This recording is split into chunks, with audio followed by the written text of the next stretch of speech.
Good evening, everyone. I'm gonna make a loaf of sourdough bread here this evening. Well, I'm gonna start it this evening. I won't be cooking and baking it until in the morning. But we'll go ahead and get our dough ready. Kind of share a little bit with you here. I'm just stirring that starter. And it's gonna take 50 grams, but you can weigh it if you want. They say to weigh it. I always just, 50 grams is about a quarter of a cup. So I get right at a quarter cup of that starter. And it's bubbly and active. And put it right there in that bowl. And then we're gonna take 1/3 cup of water.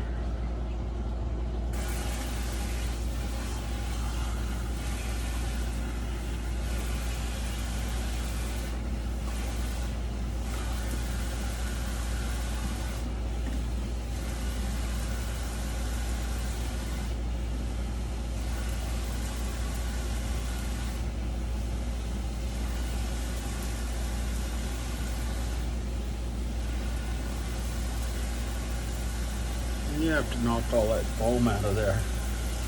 So that's 1 cup.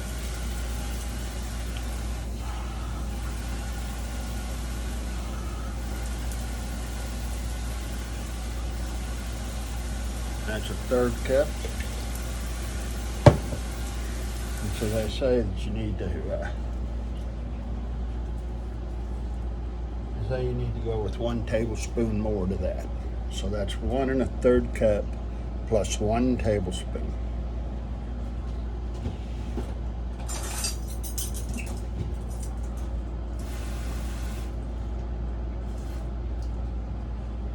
And that's our tablespoon. So we'll whisk that stuff together here in this bowl, and I just use a fork.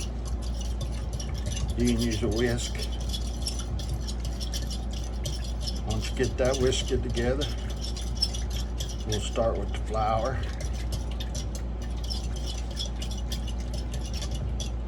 I use the same measuring cup, so I like to kind of dry it out a little bit. Here's where you want to not lose count. It'd probably be easier if a guy used a big measuring cup, because it's going to take 4 1/4 cups. If Trader Joe's, what I got here is Hudson cream. It's probably what was on for sale, but I tried it before and it was really good flour. Not bad at all. Heck, that's what I had in my pantry. It's just called Hudson cream, self-rising flour, or just all-purpose flour. I guess that self-rising's a little different. I don't think you use that to make your sourdough. You just want all-purpose, no matter what brand you get. If you can get it open without making a mess.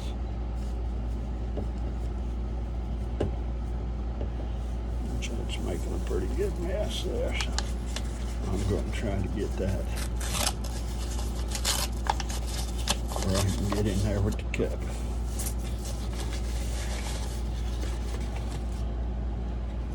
Okay, so there's 1 cup. And they'll tell you to weigh that. And what you'd weigh is approximately 500 grams. It's going to equal about 4 1/4 cups. That's 2 cups.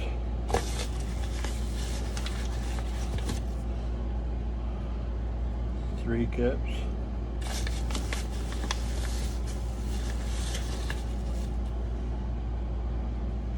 4 cups. And I think I said 4 1/4 cups. Yep, 4 1/4 cups.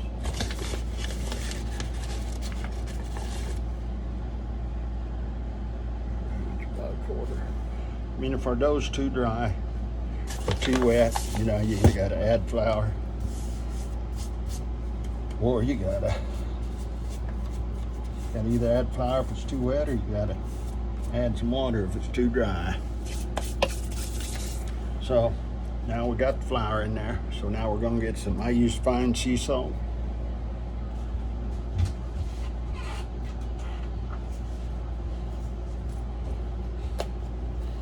Get a little measuring deal here.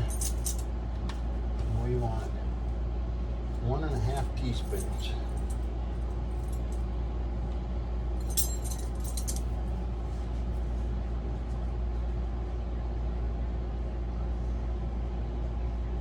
So there's one.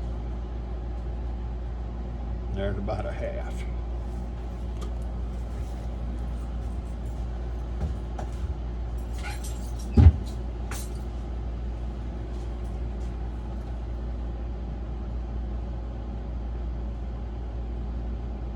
So what we're going to do is we're going to mix it with that's all of our ingredients. So we're going to just kind of stir this with a fork until we get a stiff dough to form.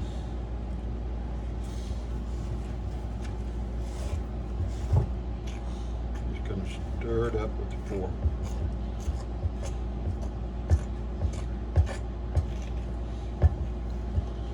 Until we get that dough, the way we get all that flour incorporated.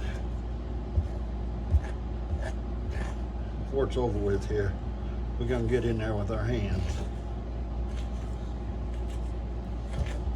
And just get all that flour incorporated in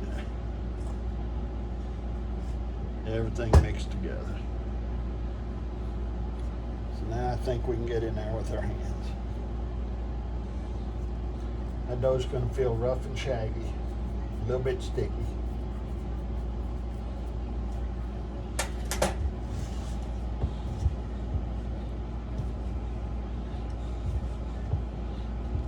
This first little workout, we ain't gonna add nothing.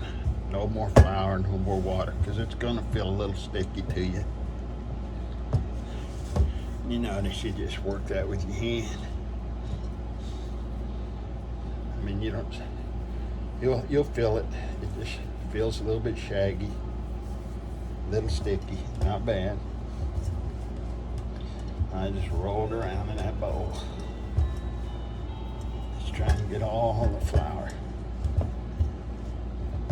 It's kind of like you would pie crust dough.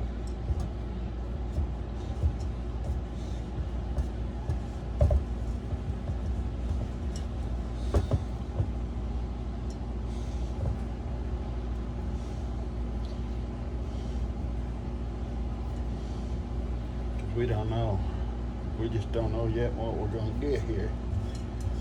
We could wind up here in a little while when I check it, we could have it a little too dry, or it could be just right.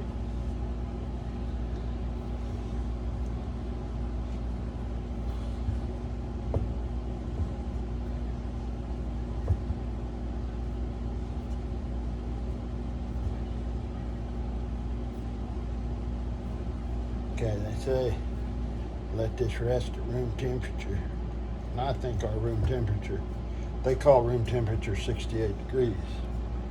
Okay, so you either cover that with a damp towel or plastic wrap. I'm going to use plastic wrap.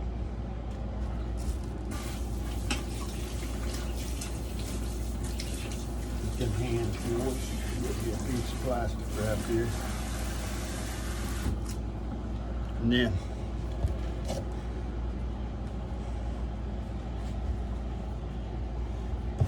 you can kind of see how that's worked up. I mean, there ain't nothing real fancy about it or nothing. It's just a big old ball of dough.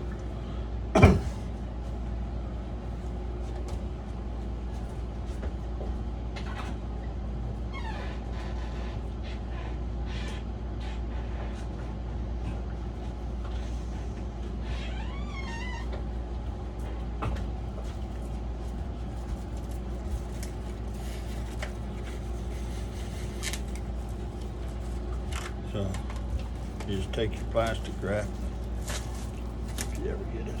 I have a hell of a time with these things. I don't know why. They're not difficult. But this plastic wrap always gives me fits.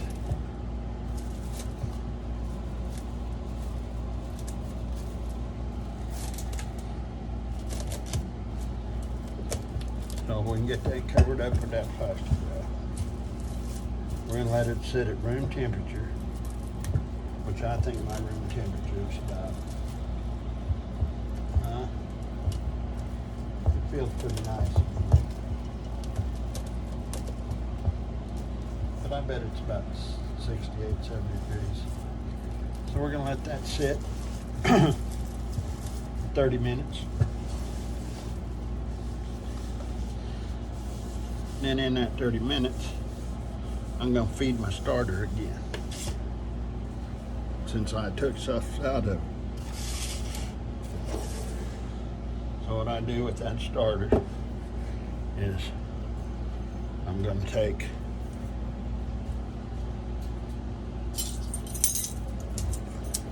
a third cup of flour.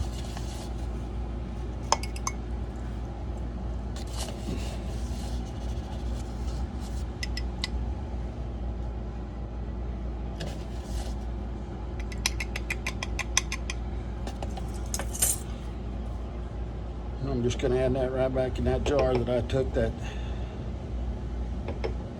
quarter cup or 50 grams out of. Then I'm going to go back in with like a quarter cup of water. You know, some people just use a third, a quarter, and a half, where they just do whatever, same amount. I use a quarter of water and a third of flour. And I'll keep it in the, you know, I might keep it in the fridge, or it depends on if I'm gonna, if you keep it in the fridge, you only have to feed it about once a week.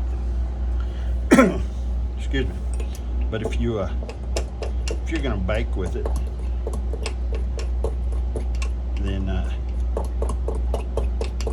this I'm gonna stick in the fridge, because I don't know how much more baking I'll do in the next 5 days. But I might do another loaf, and that'll be all right. I can. If I leave it out on the counter, I just have to feed it every day. I have to get rid of half, feed half. But I'm just going to stick mine back in the fridge for now. You just kind of stir that until you get the lumps out of it. And I'll bring you back to me here, I don't know, 30 minutes or so while we're doing this dough. And we'll try to get this thing put together where it'll be one video. See you in a little bit. Welcome back. We're here with the dough. I'm going to take the plastic wrap off. It is set about 30 minutes or rested, whatever you prefer to call that. It's rested about 30 minutes. So now we're going to make the dough into a ball. And in order to do that, we just got done with a nice little supper. Had egg salad sandwiches with another pasta salad that I make. It's really good. Quite filling. This let me rinse in hand though.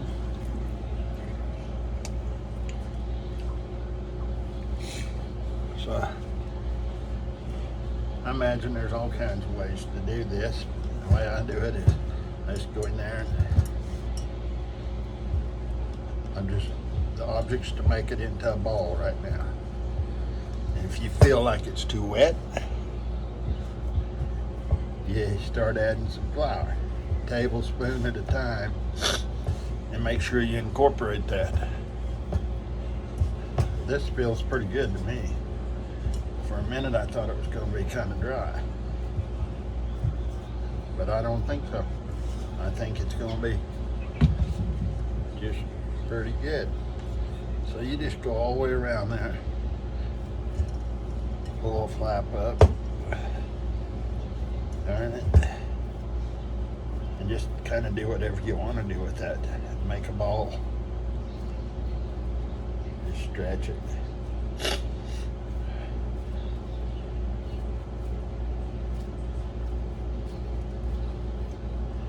I I don't know. Maybe you can work it too much. I don't think you can.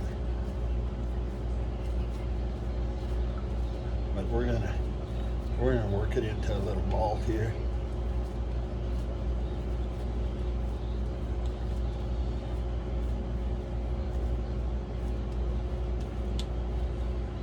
Basically, we got our little ball. You can see both sides of it. That dough feels real good to me. I mean, it's not sticking to my hands, and it's got some moisture in it, so it's not dry, or it wouldn't be going together like that for me. So now all we're gonna do is set it back in that bowl. We're gonna cover it with that plastic wrap again. And we're gonna let it do what you call the bulk rise. So it's stretch over there. Stretch over there. So it's 7:30 my time. So usually that bulk rise is going to take about 12 hours.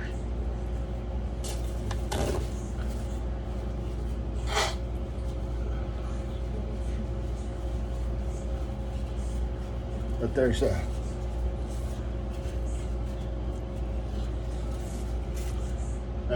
during this bulk rise, this is just an optional step. About 1 hour into the bulk rise, do one set of stretching folds, you know, kind of like I was doing there. Just kind of work that dough a little bit, and then repeat 1 hour later. So about 8:30, I'd do one stretch. I usually do them. You don't have to. And then about 9:30, I'd do another stretch. And then we just let it sleep until about 12 hours. We'll get up in the morning, and by 7:30, we'll start working that dough a little bit again. We'll shape the dough. So I'll see you on this recipe in about 12 hours. Because the optional steps, I mean, it's just like I was doing right there. That's all they are. They just some more stretching. So we'll start you back up in the morning with this, and we'll talk at you later. Okay, good morning, everybody. Just wanted to kind of catch you up on this recipe for the sourdough bread. I didn't video all the rises because there's just several of them. All they do is just sit and rise, the dough does. So basically what you do the next morning when you get up is you just take your dough and you take it out of the bowl, put it on a floured surface, and bring your dough to the middle like we did last night, and just keep working it around until you come full circle.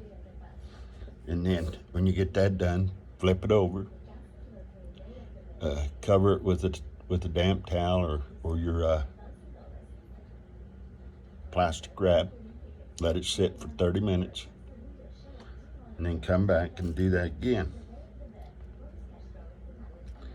And this time we're going to let it rest. You know, you put a cotton towel like this in a bowl, and then sprinkle that cotton towel with flour. And so this time we're going to set that dough in that bowl and seam side up. And I'm going to show you that here. And we let that sit anywhere from 30 minutes to an hour. In the meantime, our oven is preheating to 450 degrees. I line a Dutch oven with some parchment paper. And, you know, cut off the edges of that parchment paper. We'll get rid of that in the trash. And we'll take a look at this dough. It's been raising.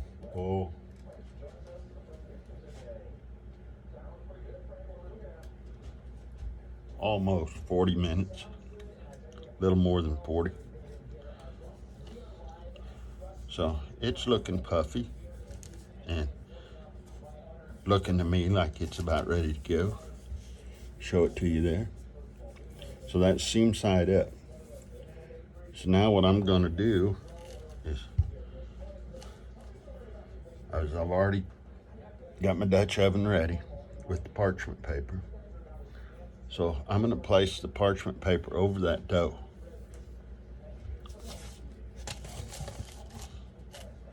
In other words, I'll set that dough right there. I'll take this parchment paper and I'll just set it over the dough. Roll it.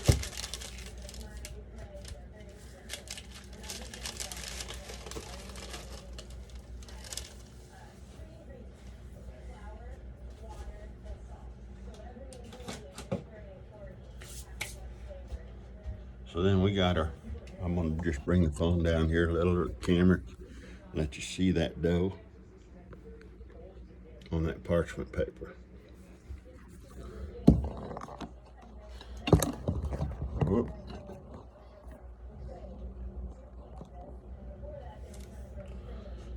So then what we're gonna do is kind of sprinkle, I've sprinkled that with flour already, you know, from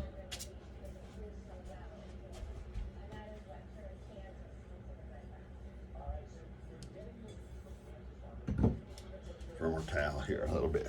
We'll just sprinkle a little more on there. I think there's plenty on there.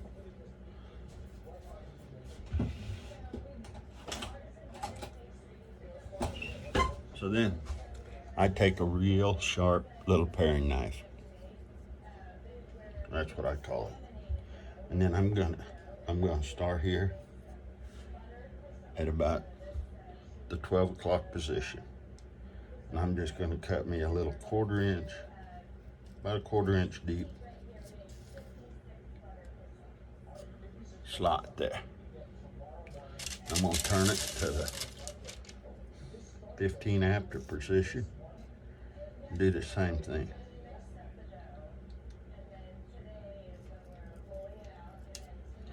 And I'm gonna turn it to a 30-minute position. And do the same thing. And it don't have to be perfect.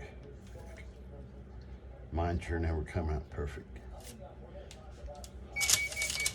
with them cuts.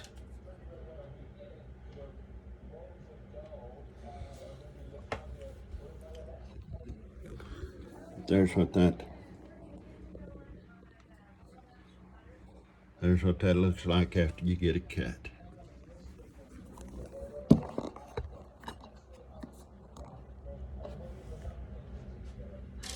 So we're gonna lift that and set it in there.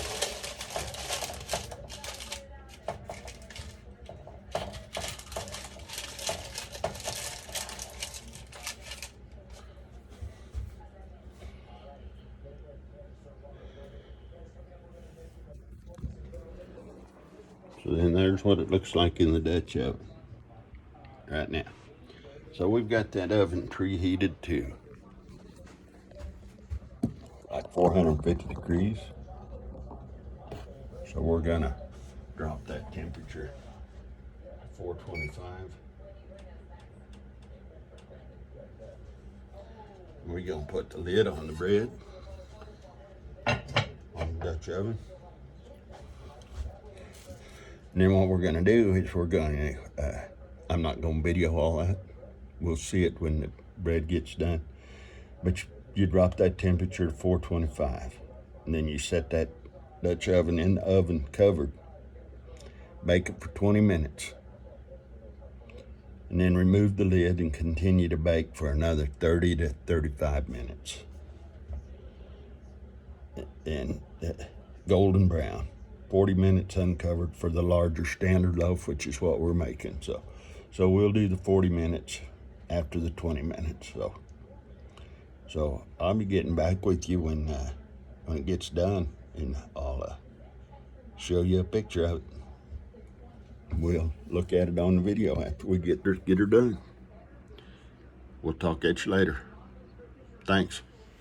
Okay, welcome back. We just got this loaf out of the oven. Let's take a look at it here. It's a pretty loaf of bread. So what we're going to do is we're going to transfer that over to a cooling rack. And then once we get that turned over, we're just going to let it sit there and cool. And then we'll start munching down on it later. Just kind of be careful doing this so you don't burn yourself.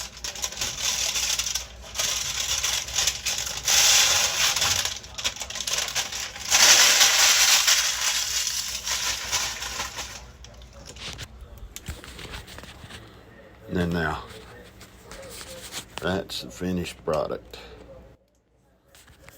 So, hopefully if you have any questions or any concerns when you're trying that recipe, just comment and I'll sure get back and answer you. Other than that, thanks, and I appreciate you watching the recipe. Be sure and like and subscribe, and God bless.